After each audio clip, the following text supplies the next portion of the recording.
people are like, all right, bring in the Nazis. Let's figure Walt Disney. Let's figure this out. They probably at first tried, but any scientist back then knew that there was no way, but they got so jacked up, but it was just so impossible.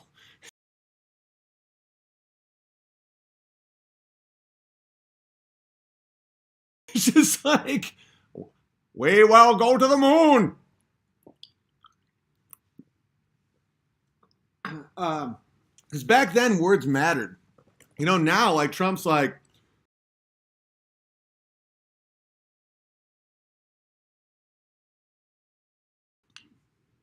we'll go to Mars tomorrow and all of Mexico fucking pay for it. A bunch of fags, and no one cares. I already opened that. Because now words don't matter. Like people don't, back in the early 60s, people were held accountable to their words. Like being a liar was seen as really bad.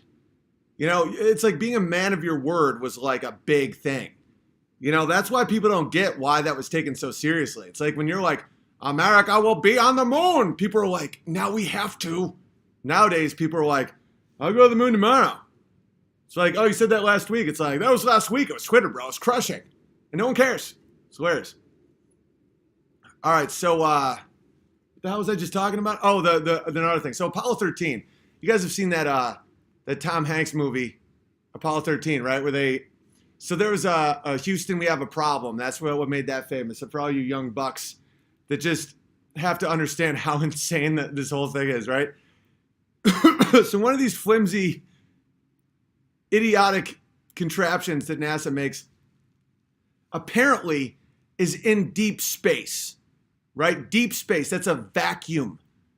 It's just full of just radiation or nothing. It's like, there's something called absolute zero, which is negative 273 degrees Celsius or 0 degrees Kelvin, which is the absence of any molecular or atomic vibration at all. There's zero heat.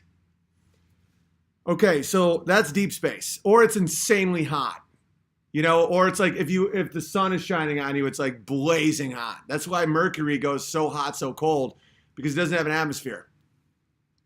So apparently, Apollo 13 has a full meltdown in space, like in space. And they don't have climate control for 3 days, right?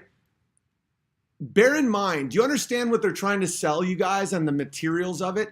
It was like 1/1000th of an inch thick. You could poke your hole through the side of one of these things, okay?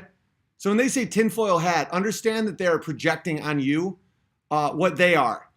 They literally claim that they were flying tens of thousands of miles an hour in something that you could poke your finger through. These are quotes from NASA engineers. It's basically tinfoil, right?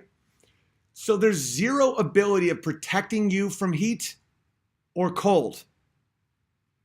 Also, if you know anything about vacuums, the lack of pressure on the outside would just explode. The fact that there was air inside and there was a pressurized environment, it would just explode. It would just, like immediately.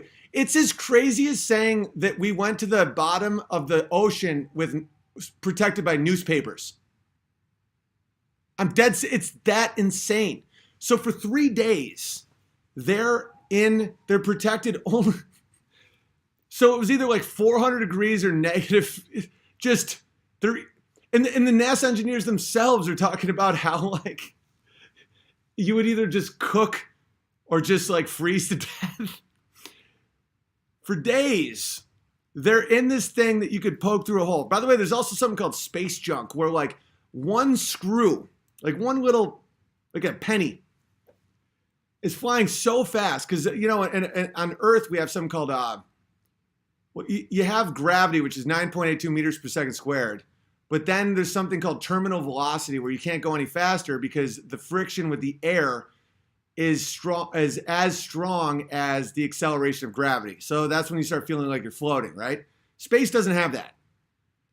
So you'll have like a penny or a screw, and there's millions of these little objects because of all the shit NASA's done in space. They're just everywhere, and it's impossible to map them because like a penny going 20,000 miles an hour would go through 5 feet of lead.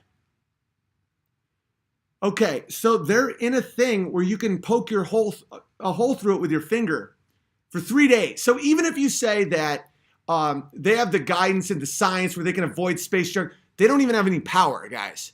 They're using duct tape to get. They survived this and got back to the Earth. This was apparently they're running out of narratives. It's a movie company. NASA's a movie company. So what you have to now believe. International Space Station, 17,000 miles per hour for 20 years, no problem. This shit is ridiculously interesting, and if you don't find it, I'm compelled. Oh, they can't hear it. They physically can't hear it. They can't. And that's why so much of right wing shit is, I'm starting to realize, is so stupid, because the way a lot of right wing people react to my moon knowledge. And by the way, these are unarguable points. Okay, if you have a NASA engineer say that you can poke your finger through, because it's all hubris, they're bragging. They're literally bragging. They're bragging about how they survived in the mission and how dangerous it was. They're trying to like jack up the story. If you brag about how you can stick your finger through the very vessel that you're in deep space in for 3 days with no, with system failure, guys, it's like that isn't at all believable at all. Like all the missions, okay, on the moon, you're 1/6 the fucking gravity, right? So, you're like, instead of weighing 180, you're like 60 pounds or whatever. No, the math may be off. I don't care. Just roll with me. And so you should be able to jump insanely high, but none of the footage shows them jumping at all. So then the people that will not address this are like, but their packs, Big Bear, their packs are 100 and something pounds. I'm like, this is when you know that some people will never get out of it. They're just trapped. Those are the people lost in space. Because I'll be like, well, the packs are also 1/6 the gravity. And these people haven't even thought of this, right? They haven't even thought of that. And not only does it not persuade them, their mind just frantically tries to find a way around it. So if someone says, well, their pack is 180 pounds, and you're like, well, now it's like 50 then. So now your total weight with your pack is what you weighed in kindergarten, and you're a really, really strong astronaut. Why has none of them ever jumped more than 18 inches, which is what most people can jump? And they're like, well, there must be a mobility. It's like, dude, you didn't even realize the pack was also 1/6 the gravity. Because gravity, that's the problem. One of the biggest things that I'm noticing is I'm more scientific than scientists. It's like, okay, you haven't applied gravity to mass. All mass. The gravity on Earth in the backpack doesn't stay on Mars. So these people are saying that they're scientists, and they don't realize that gravity affects mass uniformly on the surface of an object. And it's like, want to know what it's like? And just trust me on this, because I've been on both sides of the coin. The left is crazy. Trump derangement syndrome is insane. You know how you feel when you're like, there's only two genders, or like Trump isn't Adolf Hitler, or like, Ocasio-Cortez is wrong about healthcare, like stuff that is so obvious and people will spiral. Like if you're like, listen, a 5-year-old can't be trans, and they're like, you are full of hate. Like nothing you can say. The right has those too, guys.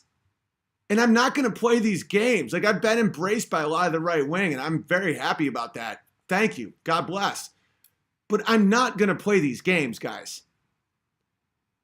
Hey, love, I'm almost done. Give me like 8 minutes.